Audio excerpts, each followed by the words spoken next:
আসসালামু আলাইকুম। Excel FX এ আপনাদেরকে স্বাগতম জানাচ্ছি। আমি মাসুম পারভেজ। এটি এক্সেল নিয়ে আমার প্রথম টিউটোরিয়াল, তাই কোনো ভুল ত্রুটির জন্য আমি আগেই ক্ষমা চেয়ে নিচ্ছি। আমাদের এই চ্যানেলে আমরা এক্সেলের বিভিন্ন ধরনের ফাংশন নিয়ে আলোচনা করব। কিভাবে এক্সেলের ফাংশনকে কাজে লাগিয়ে অতি অল্প সময়ে নির্ভুলভাবে কোনো রিপোর্টকে সুন্দরভাবে উপস্থাপন করা যায়, তাই হবে আমাদের এই চ্যানেলের মূল আলোচ্য বিষয়বস্তু। বাংলাদেশ সহ বহির্বিশ্বে এমন কোনো ভালো প্রতিষ্ঠান খুঁজে পাওয়া কষ্টকর যেখানে এক্সেলের ব্যবহার হয় না। এক্সেল মাইক্রোসফটের তৈরিকৃত প্রোগ্রামসমূহের মধ্যে অন্যতম একটি পাওয়ারফুল প্রোগ্রাম। আর এই প্রোগ্রাম পাওয়ারফুল হওয়ার পেছনে অন্যতম বিষয় হলো এর ফর্মুলা এবং ফাংশন। এখন প্রশ্ন হতে পারে, শুধুমাত্র ফর্মুলা বা ফাংশন দিয়েই কি রিপোর্ট সুন্দরভাবে উপস্থাপন করা সম্ভব? এক কথায় উত্তর হবে না। তবে একথা সত্য যে রিপোর্ট সহজভাবে অতি অল্প সময়ে সুন্দরভাবে উপস্থাপন করার ক্ষেত্রে প্রায় 80% ভূমিকা রাখে ফর্মুলা বা ফাংশন। বাকি 20% ভূমিকা থাকে formatting, page setup, validation, charts বা অন্য কিছুর। তবে আমাদের টিউটোরিয়ালগুলোতে শুধু ফাংশন নিয়ে আলোচনা করা হবে না।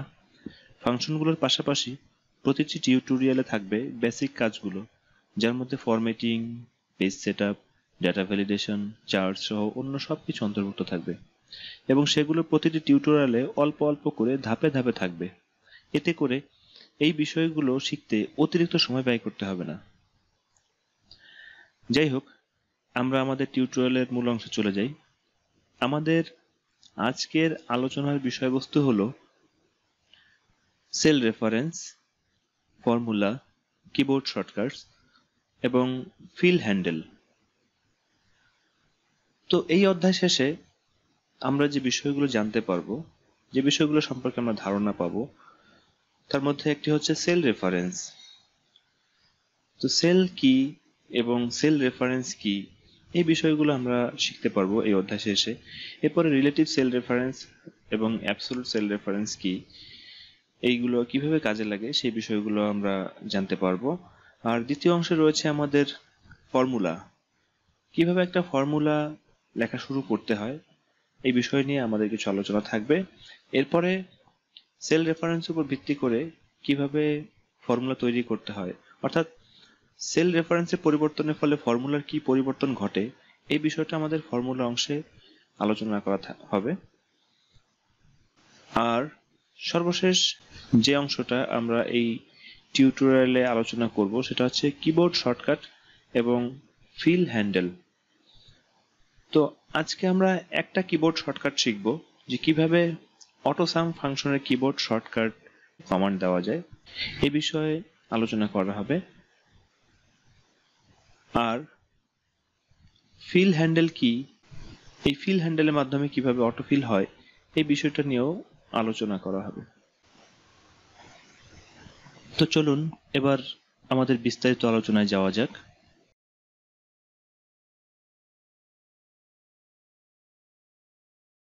প্রথমে আমরা জানব স্প্রেডশিট বলতে কি বোঝায়। আমরা স্প্রেডশিটে যদি আবিধানিক অর্থ করি, তো স্প্রেড শব্দ অর্থ আমরা যেটা জানি তা হলো বর্ধিত বা বর্ধিত করা, এবং শিট অর্থ হচ্ছে কাগজের তা। কিন্তু এখানে তো কাগজ নয়, এখানে তো আমরা লিখবো কম্পিউটারে, তাই না? তো এক্ষেত্রে স্প্রেডশিট বলতে আমরা যেটা বুঝবো সেটা হচ্ছে কম্পিউটারে লেখার জন্য যে পেজটা ব্যবহৃত হবে, এটাই হলো স্প্রেডশিট। একটি স্প্রেডশিটে আনুভূমিকভাবে বিস্তৃত যে ঘরগুলো আছে আপনারা দেখতে পাচ্ছেন, যে এখানে 1, 2, 3, 4 এভাবে করে যে ঘরগুলো দেওয়া আছে, এগুলো হচ্ছে প্রত্যেকটি এক একটি রো, এবং উলম্বভাবে যে ঘরগুলো দেওয়া আছে এগুলো হচ্ছে কলাম। আর এই রো এবং কলামের সংমিশ্রণে যেটি গঠিত হয় এটাকে বলা হয় সেল। আপনারা এখানে দেখতে পাচ্ছেন যে এখানে A1 বলতে এটা বোঝায় A নাম্বার কলামের 1 নাম্বার রো। যদি আমি কার্সরটা এখানে নিয়ে আসি তাহলে এখানে দেখা যাচ্ছে B3, তার মানে হচ্ছে যে এখানে কলাম হচ্ছে B এবং রো হচ্ছে 3, তাহলে এখানে B3 দেখাচ্ছে। এক্সেল 2007-এ আমাদের রো এর সংখ্যা আছে 10,48,576 এবং কলামের সংখ্যা আছে 16,384। তাহলে এখানে সহজেই বের করা যাচ্ছে যে এক্সেল 2007-এ সেলের সংখ্যা হচ্ছে 1,717,98,69,184 এবং প্রত্যেকটি সেলে বিভিন্ন ধরনের নাম্বার বা ডিজিট বা যে কোনো ডেটা এগুলো লেখা যায়।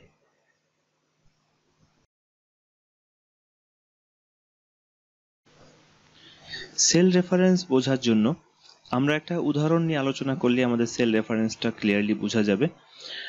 আমরা এখানে দুটো বিভাগীয় শহরের নাম লিখলাম, একটা হচ্ছে ঢাকা আর একটা হলো খুলনা। এবারে এই ঢাকা যেই সেলটাতে লিখলাম এই সেলটা হচ্ছে A1 এবং খুলনা যেই সেলে লিখলাম এই সেলটার নাম হচ্ছে A2। এবারে আমরা A1 এবং A2-তে ঢাকা এবং খুলনা এই কথা দুটো লেখা আছে, আমরা C1 এবং C2-তে কিভাবে এই কথা দুটো না লিখে অর্থাৎ বিভাগীয় শহরের নাম না লিখে কিভাবে আমরা এই ডেটাগুলো C1 এবং C2-তে নিতে পারি, এই কাজটাই হচ্ছে সেল রেফারেন্স। তাহলে আমরা দেখি কিভাবে A1 এর ডেটাগুলো কিভাবে আমরা C1 এ নিতে পারি। তো C1 এ যদি আমরা ইকুয়াল টু প্রেস করে আমরা যদি A1 লিখি তাহলে এখানে দেখা যাচ্ছে A1 সেলটাতে একটা ব্লু বর্ডার হয়েছে। তার অর্থ হচ্ছে যে A1 সেলটাতে যে ডাটাটা আছে সেই ডাটাটা আমরা নেওয়ার জন্য A1 সেলটাকে সিলেক্ট করেছি। তাহলে এবার এন্টার প্রেস করলে দেখা যাচ্ছে যে A1 সেলে যে ডাটাটা আছে সেই ডাটাটা এখানে চলে আসছে। আবার A2 সেলে যে ডাটাটা আছে সেটাকে আমরা একইভাবে আনতে পারি, তবে এখানে আমরা ইকুয়ালস টু দেওয়ার পরে ওখানে যেমন আমরা সরাসরি লিখেছি A1, এখানে যদি সরাসরি না লিখে আমরা যদি এখানে সরাসরি ক্লিকও করি, মাউস দিয়ে ক্লিক করলাম, তাহলে দেখা যাচ্ছে যে আমার এখানে A2 সিলেক্ট হয়েছে। তাহলে এটা দ্বারা বোঝা যাচ্ছে যে আমাদের A2 সেলে যে ডাটাটা আছে সেই ডাটাটাই আমার C2 সেলের জন্য নির্বাচিত হয়েছে। এবার আমরা এন্টার প্রেস করলে দেখা যাবে যে এই A2 সেলের ডাটাটা C2-তে চলে আসছে। সুতরাং দেখা যাচ্ছে যে কোন সেল এ ব্যবহৃত অপর কোন সেল এর ঠিকানাটাই হচ্ছে সেল রেফারেন্স।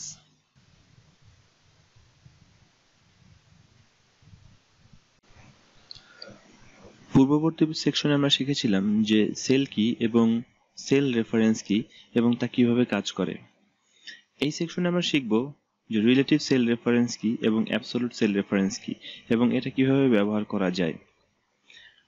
তো রিলেটিভ সেল রেফারেন্স কি এবং অ্যাবসলিউট সেল রেফারেন্স এই বিষয়টা আমাদের জানতে হলে আমরা এই উদাহরণটা ভালোভাবে বুঝতে পারলেই আমরা বুঝতে পারবো যে রিলেটিভ সেল রেফারেন্স কি এবং অ্যাবসলিউট সেল রেফারেন্স কি। এখানে 4 নাম্বার রো এর কয়েকটি সেলে বাংলাদেশের কয়েকটি বিভাগীয় শহরের নাম লেখা হয়েছে এবং 5 নাম্বার রো এর কয়েকটি সেলে কয়েকটি ফল এর নাম লেখা হয়েছে এবং 8 নাম্বার রো এর কয়েকটি সেলে 4 নাম্বার রো এর কয়েকটি সেল এর রেফারেন্স উল্লেখ করা হয়েছে। যেমন B8 নাম্বার সেল এ B4 নাম্বার সেল এর রেফারেন্স উল্লেখ করা হয়েছে, তদ্রূপ D8 নাম্বার সেল এ D4 নাম্বার সেল এর রেফারেন্স উল্লেখ করা হয়েছে এবং F8 নাম্বার সেল এ F4 নাম্বার সেল এর রেফারেন্স উল্লেখ করা হয়েছে, যার ফলে B4, D4 এবং F4 এ যে ডেটাগুলো ছিল সেই ডেটাগুলো আমাদের B8, D8 এবং F8 এ শো করছে। এবার যদি B8 এ থাকা আমাদের বিভাগীয় শহরের নাম ঢাকা, এটাকে যদি কপি করি এবং কপি করে যদি জাস্ট তার ডাউন সেলটাতে অর্থাৎ B9 সেল এ পেস্ট করি তাহলে দেখা যাচ্ছে যে এখানে ঢাকা পেস্ট না হয়ে ম্যাঙ্গো পেস্ট হচ্ছে। এর কারণ হচ্ছে কি যে যখন আমরা একটা স্টেপ ডাউনে চলে আসব তখন দেখা যায় যে রেফারেন্সটাও একটা স্টেপ ডাউনে চলে আসবে। আবার ধরুন B8 কে কপি করে আমি এক স্টেপ ডানে পেস্ট করলাম অর্থাৎ C8 এ পেস্ট করলাম, তাহলে দেখা যাচ্ছে এখানে আমার ঢাকা না এসে খুলনা আসছে। তার অর্থ হচ্ছে যে আমাদের যখন আমরা একটা স্টেপ ডান দিকে পেস্ট করব তখন আমাদের রেফারেন্সটাও একটা স্টেপ ডান দিকে সরে যাবে। অনুরূপভাবে D8 এ থাকা ডেটা ওটাকে যদি কপি করে এক স্টেপ ডাউনে বা এক স্টেপ রাইটে সরিয়ে নেওয়া হয় তাহলে দেখা যাবে যে ওর রেফারেন্সটাও এক স্টেপ নিচে অথবা এক স্টেপ ডানে সরে গিয়েছে। এই যে একটার সাথে আরেকটা সম্পর্কিত যে রেফারেন্সটা, এই রেফারেন্সটাকেই বলা হয় রিলেটিভ সেল রেফারেন্স। এবারে যাওয়া যাক অ্যাবসোলুট সেল রেফারেন্সে। অ্যাবসোলুট সেল রেফারেন্সকে লকড সেল রেফারেন্সও বলা যেতে পারে। তো এই অ্যাবসোলুট সেল রেফারেন্স বা লকড সেল রেফারেন্স এটা কয়েকভাবেই হতে পারে। যখন রো লক করা থাকে, যখন কলাম লক করা থাকে এবং যখন রো এবং কলাম উভয় লক করা থাকে। আর এই লক করার জন্য যে সিম্বলটা ব্যবহৃত হয় সেই সিম্বলটা হচ্ছে ডলার সিম্বল। আমরা জানি কোনো একটা সেল রেফারেন্স লেখার জন্য প্রথমে কলামটা ব্যবহৃত হয় তারপরে রোটা ব্যবহৃত হয়। অর্থাৎ যদি আমি B4 বলি তাহলে এক্ষেত্রে বোঝা যাচ্ছে যে B নাম্বার কলামের 4 নাম্বার রো। তাহলে যদি আমি 4-এর আগে ডলার চিহ্নটা দিয়ে থাকি তাহলে বোঝা যাবে যে এখানে রোটা আমার লক। আর যদি B এর আগে ডলার চিহ্নটা থাকে তাহলে বোঝা যাচ্ছে যে এখানে B নাম্বার কলামটা লক। আর যদি 4 এবং B উভয়ের আগে ডলার সিম্বলটা দেওয়া থাকে তাহলে এখানে বোঝা যাবে যে রো এবং কলাম উভয়ই লক। তাহলে শুধু রো লক থাকলে বা শুধু কলাম লক থাকলে বা উভয় লক থাকলে রেফারেন্সে কি পরিবর্তন ঘটে আমরা সেটাই এখন দেখব। আমরা একটা সেল সিলেক্ট করেছি, সেটা হচ্ছে B12। এখানে B12 একটা রেফারেন্স লেখা আছে, B4 অর্থাৎ B নাম্বার কলামের 4 নাম্বার রোটা B12 নাম্বার সেল এ লেখা আছে। এবার যদি আমরা 12 নাম্বার সেলটাকে কপি করি, B12 নাম্বার সেলটাকে যদি কপি করি এবং যদি আমি একটা স্টেপ নিচে এসে পেস্ট করি তাহলে দেখা যাচ্ছে যে আমার এখানে শুধু ওই ঢাকা লেখাটাই পেস্ট হয়েছে, এখানে কিন্তু রিলেটিভ সেল রেফারেন্স কাজ করছে না। অর্থাৎ আমি একটা স্টেপ নিচে আসা সত্ত্বেও আমার ম্যাঙ্গো শব্দটা এখানে পেস্ট হচ্ছে না। কারণ কি, আমার এখানে 4 নাম্বার রো অর্থাৎ রো এর আগে লক সিম্বলটা দেওয়া আছে। কিন্তু যদি আমি এই ঢাকা এই শব্দটাকে কপি করি, কপি করে একটা স্টেপ ডানে নিয়ে তারপর যদি আমি এখানে পেস্ট করি তাহলে দেখা যাচ্ছে যে এখানে ঠিকই আমার ঢাকা থেকে একটা স্টেপ ডানে যেটা লেখা আছে খুলনা অর্থাৎ C4 নাম্বার সেল, এই C4 নাম্বার সেলটা এখানে পেস্ট হয়েছে। এর কারণটা হচ্ছে বি কলামটা লক করা ছিল না, শুধুমাত্র 4 নাম্বার রোটাই লক করা ছিল, যে কারণে খুলনা শব্দটা এসেছে। এবারে দেখি কলাম লক। এখানে B16 নাম্বার সেলটাকে সিলেক্ট করা হলো। এখানে B16 নাম্বার সেলটাকে সিলেক্ট করে দেখা যাচ্ছে এখানে অ্যাড্রেস বারে B এর আগে ডলার সিম্বল, কিন্তু 4 এর আগে কোনো ডলার সিম্বল নাই। অর্থাৎ আমাদের এখানে যে রেফারেন্সটা রয়েছে B4, তার অর্থ হচ্ছে এখানে কলামটা লক করা রয়েছে কিন্তু রো লক করা নাই। তাহলে আমরা যখন এই B16 নাম্বার সেলটাকে কপি করব এবং কপি করার পরে যদি আমরা একটা স্টেপ নিচে পেস্ট করি তাহলে দেখা যাবে যে এখানে আমার একটা স্টেপ নিচে অর্থাৎ ম্যাঙ্গো এখানে পেস্ট হবে। কিন্তু যদি আমি আবার কপি করে যদি একটা স্টেপ ডানে পেস্ট করি তাহলে দেখা যাবে যে ঢাকা কথাটাই পেস্ট হয়েছে। কারণ এখানে আমার কলাম যেহেতু লক, কাজে কলাম পরিবর্তন হলেও আমাদের ভ্যালু পরিবর্তন হচ্ছে না। কিন্তু রো যেহেতু লক নেই, সো রো এর ক্ষেত্রে রিলেটিভ সেল রেফারেন্সের মতো কাজ করছে এখানে, কিন্তু কলামের ক্ষেত্রে সেভাবে কাজ করছে না। এবারে দেখি রো এবং কলাম উভয় লক থাকলে কি হবে। সিম্পল, রো এবং কলাম যদি উভয় লক থাকে তাহলে যেদিকেই নিয়ে আমি পেস্ট করি না কেন কোনো দিকেই মানের কোনো পরিবর্তন ঘটবে না। উদাহরণস্বরূপ আমরা B20 নাম্বার সেলটাকে সিলেক্ট করি, যেখানে B20 নাম্বার সেলে দেখা যাচ্ছে B এর আগেও একটা ডলার সিম্বল এবং 4 এর আগেও একটা ডলার সিম্বল। তো এখানে B4 অর্থাৎ B4 এই সেলটাকে রেফারেন্স হিসেবে এখানে দেওয়া হয়েছে। তাহলে এখানে রো এবং কলাম বোথ যেহেতু লক, কাজেই আমরা এটাকে যদি কপি করে একটা স্টেপ নিচে এনে পেস্ট করা হয় তাহলে সেই ক্ষেত্রে আমাদের মানের পরিবর্তন হচ্ছে না বা নামের পরিবর্তন হচ্ছে না। আবার যদি আমরা ডান দিকে একটা স্টেপ ডানে এনেও পেস্ট করি, তাতেও কোনো পরিবর্তন হচ্ছে না। তাহলে বোঝা যাচ্ছে যদি রো এবং কলাম উভয় লক থাকে, তাহলে যেই কোনো সেল এ নিয়ে পেস্ট করলে এখানে যেই রেফারেন্সটাই থাকবে সেই রেফারেন্সটাই পেস্ট হবে, এখানে কোনো রিলেটিভ সেল রেফারেন্স পেস্ট হবে না।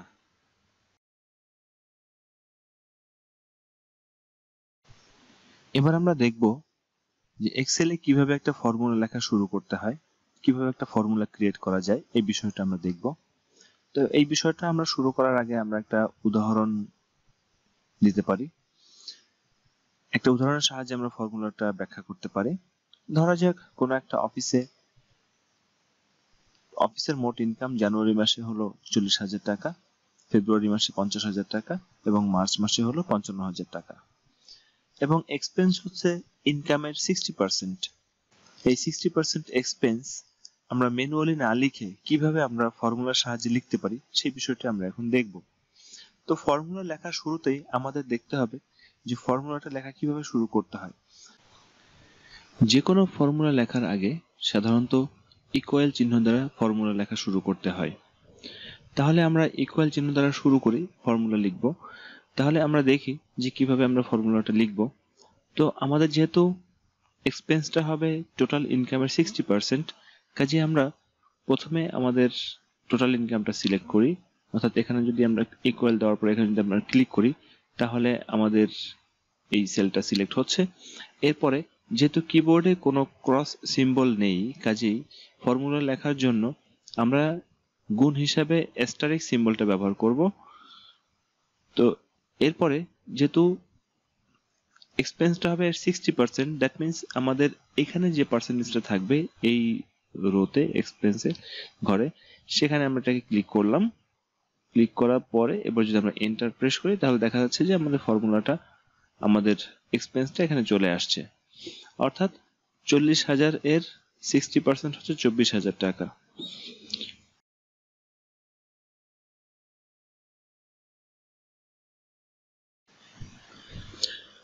পূর্ববর্তী সেকশনে আমরা দেখলাম কিভাবে একটি ফর্মুলা ক্রিয়েট করা যায়। এই সেকশনে আমরা দেখব সেল রেফারেন্সের পরিবর্তনের ফলে ফর্মুলা এর রেজাল্টের কি পরিবর্তন ঘটে।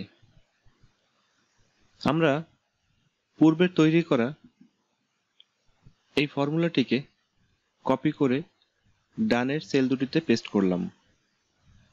দেখা যাচ্ছে যে সেল দুটিতে ভ্যালু 00 শো করছে। এর কারণ হলো পূর্ববর্তী ফর্মুলায় কোনো অ্যাবসলিউট বা লগ সেল রেফারেন্স ব্যবহার করা হয়নি। দুটো সেল রেফারেন্সই রিলেটিভ সেল রেফারেন্স ছিল।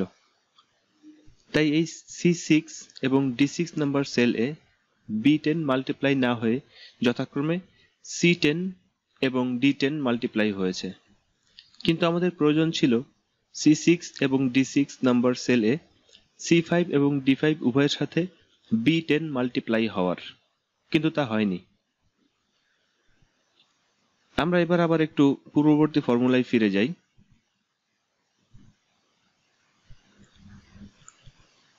এখানে B10টাকে আমরা একটু লক করে দেই। এবার এন্টার প্রেস করি অথবা সেভ করি। এবার কপি করে ডানের সেল দুটিতে পেস্ট করে দেই। পুরোপুরি সঠিকভাবে কাজ করছে। এবার আমরা নেট ইনকামের ঘরে একটি ফর্মুলা লিখি। আমাদের B5 মাইনাস B6 অর্থাৎ total income minus expense. Enter press করি। আমরা ফলাফল পেয়ে গেলাম। এবার আমরা এই নেট ইনকামের এই সেলটিকে কপি করে ডানের সেল দুটিতে পেস্ট করে দেই। তাহলে আমরা টোটাল ইনকাম থেকে এক্সপেন্স বাদ দিয়ে যেটা থাকে সেই ফলাফলটা পেয়ে গেলাম। এবার আমরা B10 নাম্বার সেলের ভ্যালুটাকে একটু পরিবর্তন করে 50% করে দেই। ব্যাস, সবকিছু আপডেট হয়ে গেল।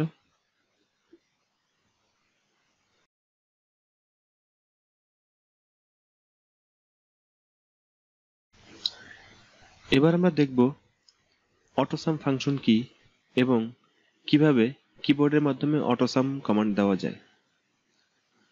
আপনি যখন হোম ট্যাবে থাকবেন তখন ডান পাশে একটি অটোসাম বাটন দেখতে পাবেন। এখানে ক্লিক করলে ডাটাগুলোর সাম দেখাবে। এখানে ক্লিক করলাম, তাহলে এখানে B5 থেকে D5 পর্যন্ত সাম দেখাচ্ছে। এবার এটিকে মুছে দেই। এবার একই কমান্ড কিবোর্ডের মাধ্যমে দেই। অটোসাম ফাংশনের কিবোর্ড কমান্ড হচ্ছে অল্টার ইকুয়াল। এবার এন্টার প্রেস করি, ব্যাস B5 থেকে D5 পর্যন্ত সাম হয়ে গেল।